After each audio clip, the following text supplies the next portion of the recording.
80% lingkungan. Jadi kalau ruang lingkupnya pekerja, otak kita pun selalu terisi dengan kerja. Dan bukti mengatakan bahwasanya saat ini 95% masyarakat dunia itu berada di pola pikir kerja.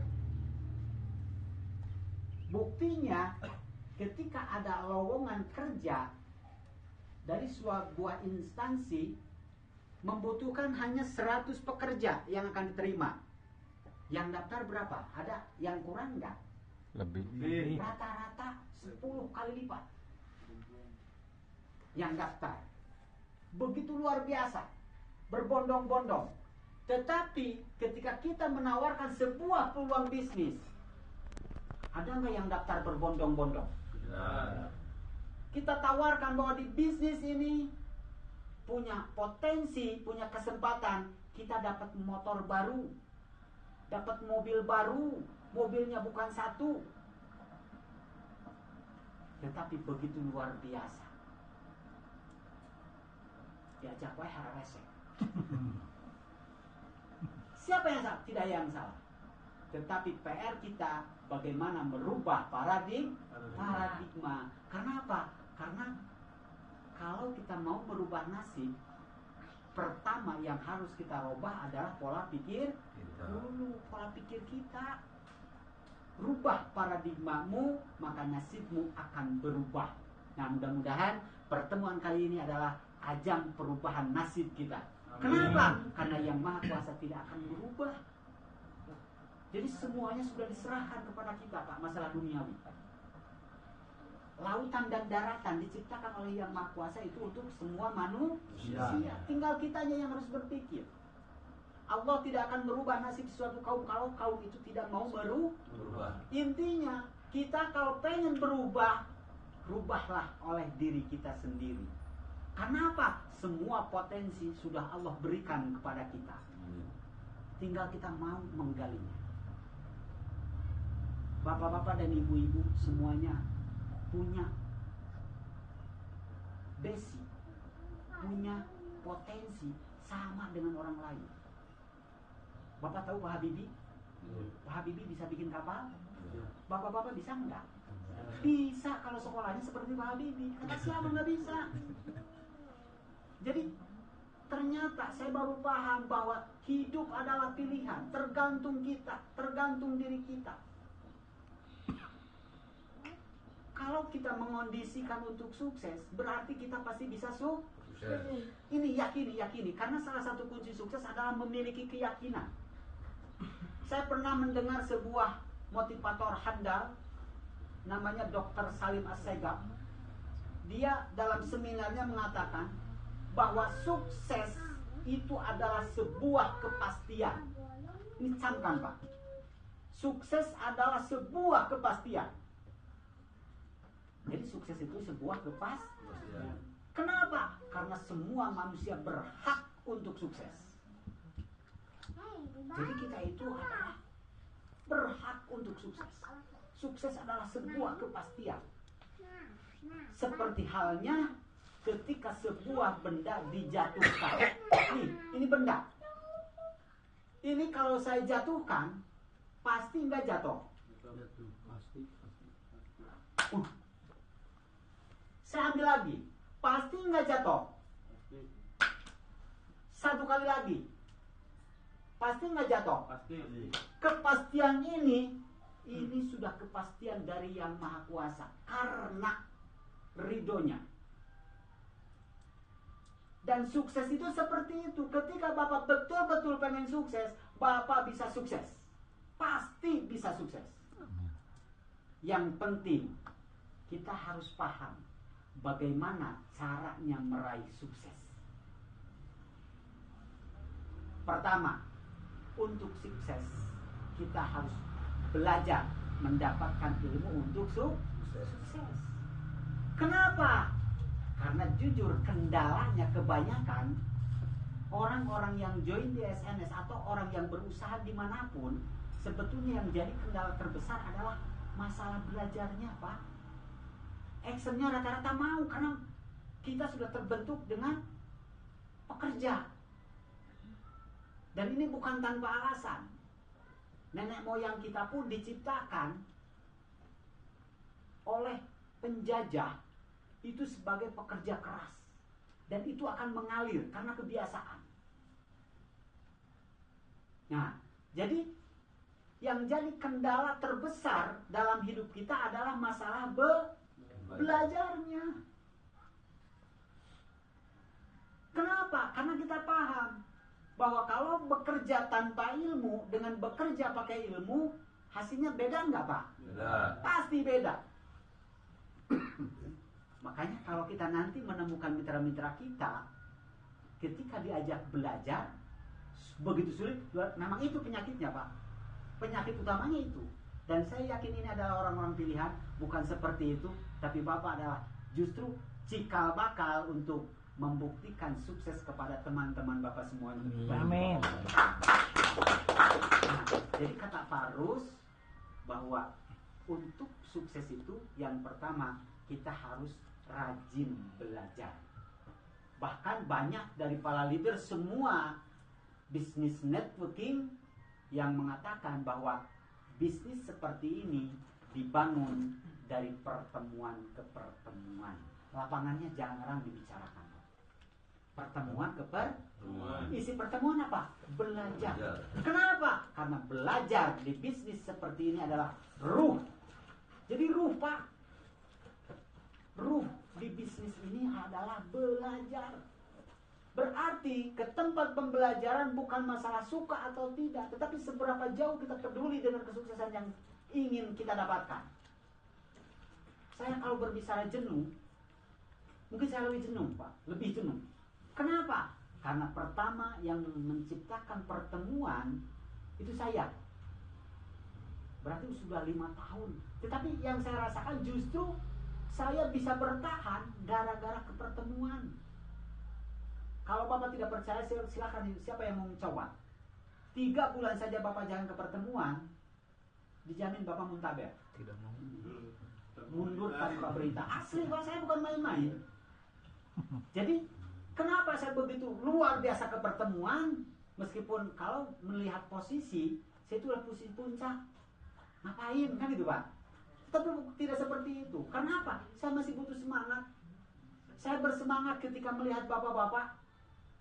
Dan saya tidak mau kalah semangatnya. Jadi bapak-bapak itu sebagai penyemangat saya. Karena saya sadar diri. Kalau saya bicara sendiri gimana, Pak? Jadi yang hebat siapa? Bapak-bapak. Dan saya kalau bicara sendiri gimana? Jadi yang hebat itu bapak-bapak, Pak, di bisnis ini. Yang hebat itu Pak Arus, yang hebat itu Abadi, yang hebat itu bapak-bapak dan ibu-ibu yang sangat luar biasa. Tepuk tangan sekali lagi untuk bapak-bapak. Jadi kembali lagi bahwa yang harus kita rubah saat ini adalah paradigma dulu. Bahkan saya pernah membaca sebuah kata-kata dari seseorang yang sangat luar biasa. Namanya Jack Ma. Tahu Jack Ma? Jack Ma itu adalah salah satu orang terkaya dunia saat ini. Beliau kalau kita lihat sejarahnya terlahir dari keluarga miskin. Cuma potong pangkat harus menjadi motivasi maksudnya. Ternyata orang-orang sukses dunia itu tidak sukses sejak lahir, Pak. Nggak ada sejarahnya. Dan kebanyakan ternyata orang-orang sukses dunia itu bukan lulusan universitas. Maksudnya supaya gede hati bapak-bapak. Oh, berarti saya juga bisa. Kan gitu, Pak. Tetapi yang saat ini di universitas atau telah selesai di universitas harus lebih malu. Paham maksudnya? Jadikan motivasi semuanya. Maksudnya ternyata untuk sukses kita diberi kesempatan yang sama oleh Yang Maha Kuasa. Termasuk di SNS pun sama. SNS tidak melihat background kita, apapun latar belakang kita. SNS tidak memperhitungkan itu. Tetapi yang akan diperhitungkan bagaimana eksistensi kita, kerja keras kita, semangat kita, keyakinan kita sampai puncak, barulah kita akan diperhitungkan. Jadi kata Jack Ma, Kalau ada seekor monyet, apa barusan? Monyet. Jadi saya ini berbicara kepada monyet, bukan ke bapak-bapak. Kalau seandainya ada seekor monyet, terus monyet itu kita tawarkan uang pecahan terbesar dan satu buah pisang. Kira-kira monyet ngambil apa? Pisang.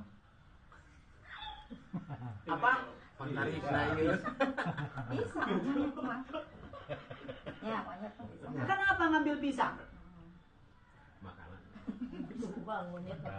Karena monyet tidak tahu bahwa uang 100.000 bisa membeli lebih banyak pisang. Itu pun masyarakat kita, itu pun teman kita, itu pun kita mungkin dari ke belakang. Kenapa lebih memilih kerja ketimbang bisnis? Karena kita tidak tahu bahwa bisnis bisa menghasilkan uang lebih besar ketimbang kerja. Jadi inilah PR kita. Kenapa begitu sulit teman-teman kita diajak bisnis? Termasuk diri kita mungkin ke belakang. Karena paradigma kita masih ada di pola kerja. Kita belum paham. Nah sekarang mulai paham. Kenapa monyet hanya ngambil pisang tidak mau uang 100.000? Karena monyet tidak tahu bahwa uang 100.000 bisa membeli lebih banyak pisang. Kenapa pilih kerja, berbondong-bondong kerja? Karena mereka belum tahu bahwa bisnis bisa menghasilkan uang lebih besar. Nah, dan berbahagialah untuk bapak-bapak dan ibu yang saat ini sudah ada di komunitas bisnis. Apapun bisnis kita. Sekali lagi tepuk tangan untuk bapak-bapak. Paham ya Pak ya? Palingan monyet teh, kenapa begitu? Karena apa? Ternyata setelah paham, saya menyesali kenapa dulu saya berlama-lama, saya bersulit-sulit mengambil sebuah keputusan. Dan saat ini baru menyadari Pak. Coba kalau 5 tahun ke belakang saya tidak mengambil keputusan ini, tidak masuk join ke SNS, mungkin saya masih tetap menjadi seorang cleaning service, itu pun kalau tidak kena PHK. Karena saya lihat atasannya bubar Pak, bangkrut. Cleaning service nggak pernah, mungkin saya juga sama seperti itu. Untungnya gitu kan? Untungnya ada orang yang peduli. Nah makanya dari saat ini hormati orang yang peduli terhadap diri kita. Karena kita tidak ujung-ujung tahu. Bapak-bapak mengenal SNS pasti ada yang mengenalkan. Mereka itu memberikan kepedulian yang saat ini mungkin bapak dan ibu belum merasakan hebatnya, luar biasanya kepedulian itu. Tetapi saya yakin ketika bapak dan ibu menjadi kron-kron berikutnya, meraih semua reward, berpenghasilan puluhan juta, saya yakin bapak akan mencukurkan air mata atas kepedulian itu. Ayo nama bapak asal naon orang kan? Tapi nanti. Meskipun kepedulian itu bukan satu-satunya kita bisa sukses. Karena sukses itu tetap diri kita, pemajunya. Upline kita, leader kita, dia memberikan kepedulian tanpa pamrih. Tetapi untuk kita yang sudah diberikan kepedulian, bisa bersaing. Nah hebat ada liciknya begitu Pak. Liciknya SNS begitu. Diberinya mau ku upline. Tapi sukses bisa lebih di upline. Bukti saat ini ada. Saya dapat ayah 1 beliau 2. Kan bedanya kecantikan apelos, tapi udah bakal bagus bukan apelos. Kan gitu Pak. Terus lagi yang saya alami, saya lihat join saya 2014 bulan 10, SNS berdiri tahun berapa? 2012. Ada yang tahu belum Pak? 2012 bulan Mei bulan 5. Berarti ketika saya join, saya orang pertama bukan? Bukan, nomor ID saya adalah 0011747. Nih ini angka cantik Pak ini. Ini angka yang saya pertahankan sampai saat ini. Kalau mau dirumus silakan. Secara ID saya adalah orang yang ke-11.747. Alhamdulillah saya ditakdirkan oleh Yang Maha Kuasa justru peraih bison pertama. Jadi awalnya ada sejarah reward, saya peraihnya. Saya ditakdirkan, upline saya juga belum dapat, sudah dapat. Termasuk saya dapat mobil, itu melebihi upline. Upline saya menang mobil, saya harus menang mobil. Ini maksudnya kenapa saya bahas, bukan saya hebat. Tetapi ini mudah-mudahan jadi gambaran untuk bapak-bapak. Tidak ada kata terlambat. Maksudnya upline Anda, leader Anda bukan pembatas untuk kita sukses. Kita bersaing dengan siapa yang kita. Ini yang sangat luar biasa. Beda dengan dunia konvensional. Dunia konvensional selalu kita dibeda-bedakan. Kita pendidikan rendah. Udah sekian tahun kita bekerja, tiba-tiba ada yang pendidikannya lebih tinggi, baru masuk sudah jadi pejabat, jadi atasan kita. Bisa terjadi di dunia konvensional. Di SNS tidak. Kita betul-betul dimanusiakan. Ini luar biasa. Kita bisa bersaing dengan latar belakang yang luar biasa di bisnis SNS. Tepuk tangan untuk SNS, Pak. Jadi saat ini hormati Upland, hargai Upland karena beliau adalah orang-orang yang peduli terhadap kita. Tetapi sukses kita, maaf, Upland tidak jadi pembatas. Kita bisa melebihi Upland. Paroni orang peduli. Terus yang membawa misi pesan orang peduli. Tetapi untuk orang Ciwidey sendiri, maaf, untuk sukses kita penentunya. Betul? Nah, tetapi kita pun harus banyak belajar ke Upland. Karena gini Pak, Bapak jangan takut dengan Bapak belajar ke orang lain, Bapak di bawah orang lain. Enggak Pak. Kita lihat dari hal-hal kehidupan saat ini. Bapak pernah dulu waktu kecil sekolah SD, ada yang pernah makan bangku sekolah? Sekolah SD, pernah kan? Guru SD-nya tetap aja guru SD. Jarang yang guru SD naik jadi guru SMP, jarang Pak. Tapi bapak-bapak yang saat ini hasil didikan SD dulu bisa jadi insinyur, bisa jadi dokter. Maksudnya dengan banyak belajar ke orang lain, jangan merasa bahwa kita akan selalu di bawah orang lain. Tetapi dengan banyak belajar ke orang lain, justru kita punya kesempatan lebih dari orang lain. Ini yang saya lakukan. Jadi kenapa saya bisa seperti ini? Syariatnya Pak, syariatnya. Saya banyak belajar ini seperti itu. Kenapa? Karena kalau berbicara sabar, saya yakin bapak-bapak dan ibu-ibu adalah orang-orang yang sangat luar biasa kesabarannya. Sudah teruji kalau berbicara sabar, kan itu Pak. Saya yakin, karena saya lihat pantatnya lebar-lebar. Orang sabar kan pantatnya lebar Pak. Jadi orang-orang sabar kan gitu Pak. Nah, cuman satu lagi yang harus kita pahami. Karena rumus hidup tidak cukup dengan sabar. Sabar tidak cukup Pak. Memang sabar itu ujung-ujungnya sabar, kita akan disayang, beruntung. Mansobaro Zakiro. Orang sabar itu pasti beruntung. Itu bukan bikinan manusia Pak. Mansobaro Zakiro. Orang sabar itu pasti beruntung. Nah, cuman beda Pak, awas ya. Di dunia konvensional Bapak sudah teruji. Dalam Bapak batur sarang-sarang, orang sarang-sarang kan tenang. Gitu Pak. Tetapi di dunia network, awas, ujiannya beda Pak. Kesabaran kita dipertaruhkan. Betul nggak kesabarannya? Makanya yang Maha Kuasa memberikan ujian-ujian yang sesuai. Jadi ujian kesabarannya ada. Karena gini Pak, saya melihat di dunia nyata saat ini banyak orang yang melakukan usahanya. Maaf, saya tidak merendahkan masalah usaha ya Pak ya. Yang penting halal dan hasilnya besar, bisa kita sukses. Kan gitu Pak. Nah, saya melihat dalam kehidupan ini ketika saya mengeluh waktu menjalankan SNS. Sekarang gini Pak, kalau berbicara sulit, dulu lebih sulit. Saat ini bukti sudah banyak. Kita mau nunggu bukti apa lagi? Waktu saya jalan, ada bukti tidak Pak? Tidak. Yang ngajak saya saja motornya butut. Sudah butut, long deh. Motor pemalu, lalu pengunjung polisi panggilan belok. Itu leader saya, asli Pak. Ini perjalanan saya Pak. Makanya kalau saya lebih lagi Pak. Upline saja motor seperti itu. Kalau motor saya itu lebih luar biasa. Sudah tanpa rem, makanya motornya diabadikan. Kalau Pak harus main ke rumah suka lihat motor saya. Itu sejarahnya. Jadi kami berjalan dengan luar biasa. Jadi untuk menarik minat orang itu begitu sulit karena bukti belum ada. Makanya dulu itu jarang berbicara sistem, jarang berbicara bisnis. Karena apa? Sadar diri. Jadi setelah sabar, Sadar. Ini Pak, yang jarang kita lakukan adalah penyadaran diri. Sabarnya udah kuat. Kak miskin deren sabar. Cuman sadarnya yang belum kan gitu Pak. Telat. Nah, telat. Untung telat Pak. Iya sadar.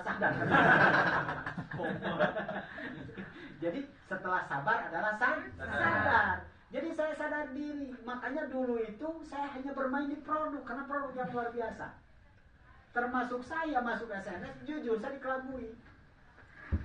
Saya tidak tahu bahwa bisnis ini ada sistem, ada bisnis. Nu penting mah dagang susuna luar biasa, bisa ngomong, susu ajaib, seperti itu Pak. Dan betul Pak, memang produknya cacak-cacak kue nawarkan gitu, payu Pak susu mah. Karena apa? Ingat, bukan kita yang hebat.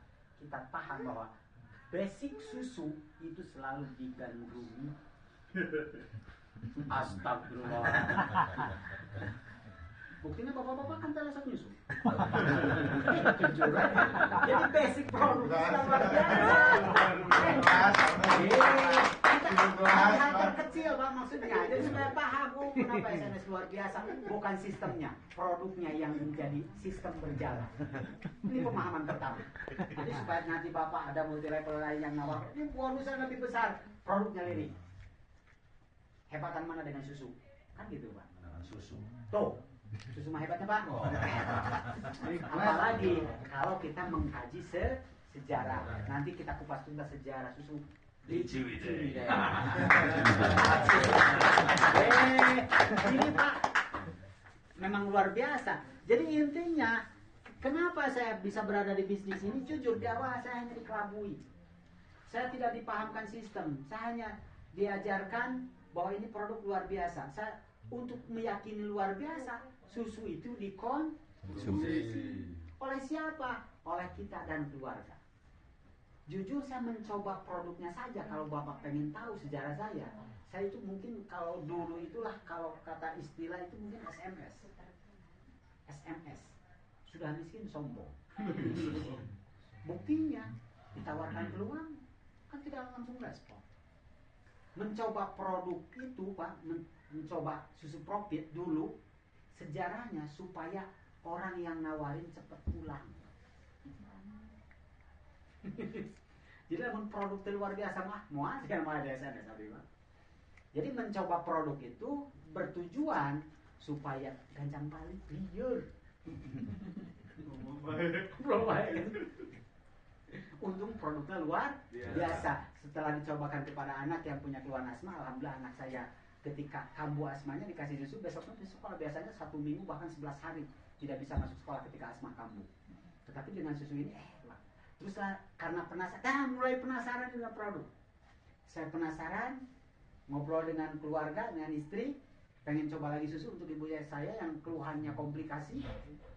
Dicobakan 2 hari, jak. Nah ini Pak, justru yang promosi pertama adalah ibu ini luar biasa. Akhirnya saya banyak menjual, banyak pesanan kan gitu Pak. Nah ternyata saya dijoinkan secara sistem, terus sering dapat SMS selamat mendapatkan bonus. Bapak kalau ada ke HP selamat mendapatkan bonus, bahagia tidak Pak? Bahagia. Bahagia pasti. Saya enggak. Cuek aja Pak. Hampir tiap hari saya selalu mendapatkan selamat mendapatkan. Kenapa? Susu itu laku Pak, ini luar biasa. Tepuk tangan untuk susu profit Pak. Asal kita mau action, mau ngobrol. Mau ngobrol. Saya yakin susu ini luar biasa. Di awal, jadi saya bilang ketika selamat Anda dapat bonus. Gitu ya Pak. Hampir 1 bulan. Selamat dapat bonus, tapi tidak ada satupun yang saya hiraukan. Ini sejarah. Nah, cuman pas suatu saat saya lagi istirahat kerja, saya buka HP, SMS banyak dah sobat. SMS-nya selamat dapat. Dulu itu SMS-nya 2 ya Pak Rus. Jam 12 malam lewat 5 menit, selamat dapat bonus. Pagi-pagi ketika setelah transfer selamatnya itu. Nah, ketika saya bukaan kok selamat dapat bonus banyak banget. Baru dibaca sebetulnya PT SNS apa itu SMS. Sementara saya kalau ke pekerjaan selalu bawa susu. Saya lihat di box susu ada logo bulat, SNS kan gitu Pak. SMS susu SMS. Penasaran iseng SMS, WA. SMS belum WA. SMS ke teman. Lur, ayo cingkena HP loba selamat dapat bonus dari PT SNS. Saya karek apa susu teh aya buleud logo SNS maksudnya. Apa jawaban leader? Emang can dicek ku amang geus andek ambil sabulan belum? Cek atuh bisi bener. Meyakinkan tidak Pak? Tidak. Saya juga saat itu kayak dibalas deh kayak itu saya dicek lah. Jadi tidak ada harapan apa-apa. Cuman pas pulang kerja saya mampir ke ATM dan memang kan ATM di depan RTC kan ada ATM. Mampir saya, nggak ada harapan sama sekali Pak. Begitu saya cek saldo 800.000, gimana? Duitnya gitu kan bisa salah kan? Karena dari mana? Saya dapat uang itu, ini jadi buka-bukaan kembalinya, bukan aib deh, memang kenyataan hidup saya. Gaji saya per hari itu 25 juta.